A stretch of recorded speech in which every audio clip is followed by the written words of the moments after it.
Abakristaayo b'ekkanisa ya St. Luke Bajjo mu busabadinkoni bw'e Mukono batandise kaweefube w'okusonda ensimbi ezigenda okusereka ekkanisa yaabwe emaze emyaka 3 ng'ezimbibwa era ne bakoowoola abantu bonna okubakwatirako.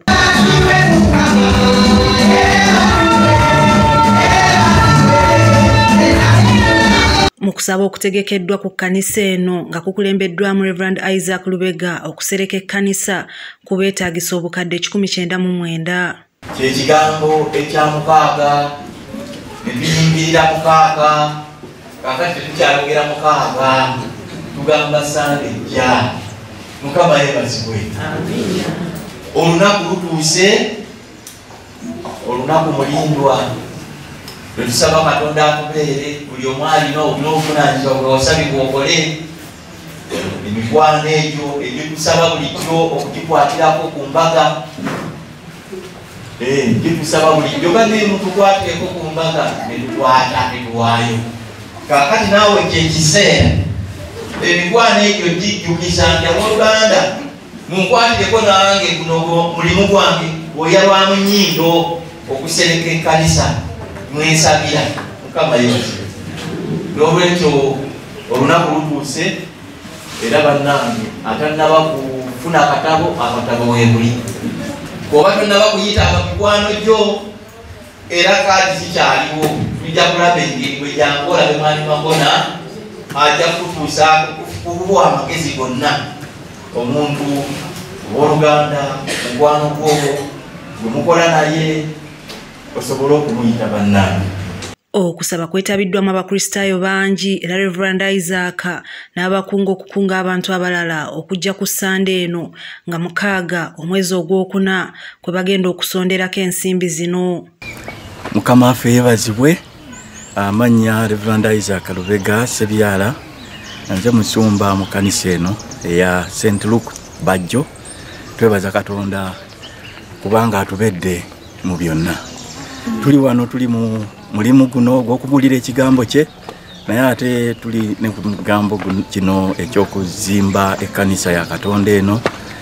Tunoonya obukadde nga 195 obwo bunaatusobozesa okusereka ekkanisa eno. Galipooleka tusaba Katonda akwate ku bantu bangi nga naawe andaba mwoli okujja okutwegattako tukwatire wamu mulimu gwa Katonda guno kugenda maaso n'okugumaliriza obulungi. Ate oluvannyuma tunaaba ne gundi eddako leve eddako ey'okuggala n'ebirala, naye tubayita mujje mutukwatireko nga tusereka ku lunaku luno olwa 6 omwezi ogwokuna ku Sande eno.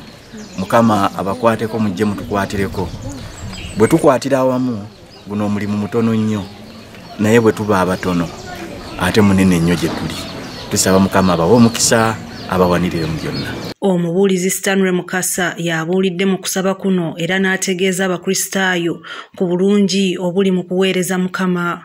Naye njagala okugamba omuntu kafulu addamu ebyetaago byaffe ye Yesu Kristo. Mukama yeebazibwe.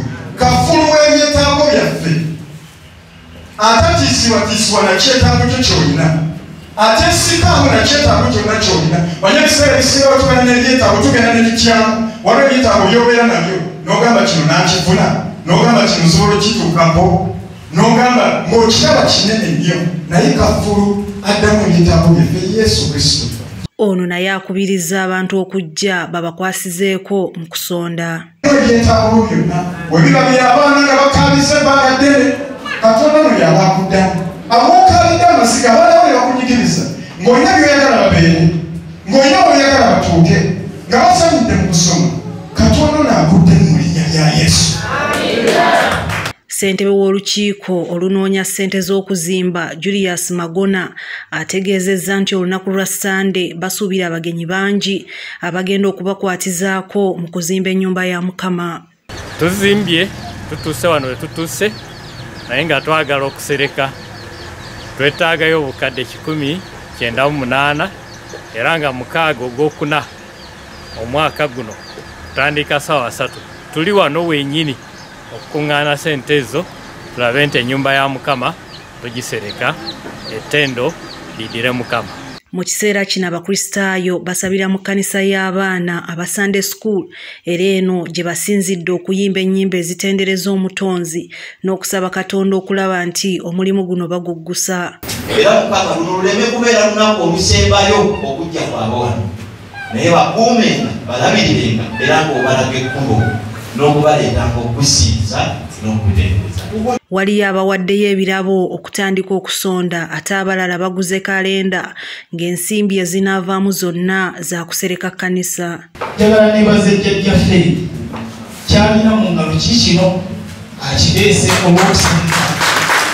James Musaazi omukubirizi omukulu mu kkanisa eno naye akunze abantu okujja mu bungi okubakwasizaako ku mulimu guno ku Sande nga 6 omwezi ogwokuna. Abantu ba Katonda mwenna nyimiridde wano ku lw'abakristaayo ba St. Luke Bajjo Church of Uganda nga tubakoowoola nga bwe mulaba ekkanisa yaffe eno tuli mu kuzimba nga tutuuse ku stage y'okusereka. Kale mwenna tubakoowoola mujje mutukwasizeeko.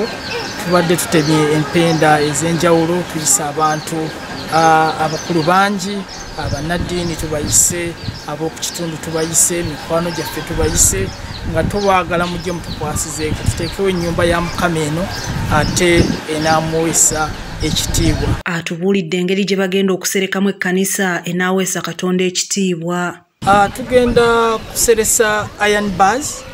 Iron bars zino twetaaga eziwerako, twazibaliriramu obukadde 56 ate amabaati nago ne tugabaliriramu obukadde 84. Eric Patrick Sekabembe omukungu wa Ssaabasajja Kabaka akulira ekitongole ky'obulambuzi agambye nti ku Sande eno bagenda kukeera ssaawa 12 badduke emisinde gy'amazaalibwa ga Kabaka oluvannyuma beetabe mu kusaba okw'okusonda ensimbi ez'okusereka ekkanisa.